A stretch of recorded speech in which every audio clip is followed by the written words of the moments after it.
செய்திகள் வாசிப்பவர் சிவாஜினி. செய்திகள் தொடர்கின்றன.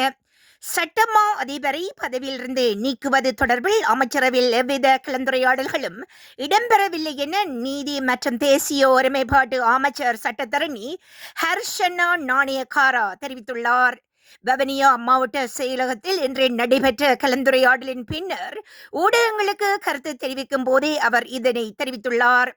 அவர் அங்கு மேலும் தெரிவித்துள்ளதாவது, சமூக வலைத்தளங்களில் அவ்வாறான செய்திகள் வெளியான போதிலும் சட்டமா அதிபரை நீக்குவது குறித்து அமைச்சரவையில் எந்த ஒரு கலந்துரையாடலும் நடைபெறவில்லை எனவும், சமூக வலைத்தளங்களில் சிலர் சட்டமா அதிபரை பாதுகாக்க வேண்டும் என கருத்து வெளியிட்டு வருகின்றனர் என்றும், அவரை நீக்க வேண்டும் எனவும் பதிவிட்டிருக்கின்றார்கள். சட்டமா அதிபரை மாத்திரமின்றி நீதி அமைச்சரையும் கூட வீட்டுக்கு அனுப்புமாறு சில சமூக ஊட பதிவுகள் வெளியாகி வருகின்றன. எனக்கு ஒன்றுதான் சொல்ல வேண்டியுள்ளது.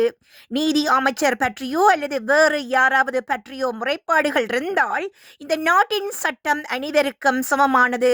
முறைப்பாடுகளை செய்யலாம்.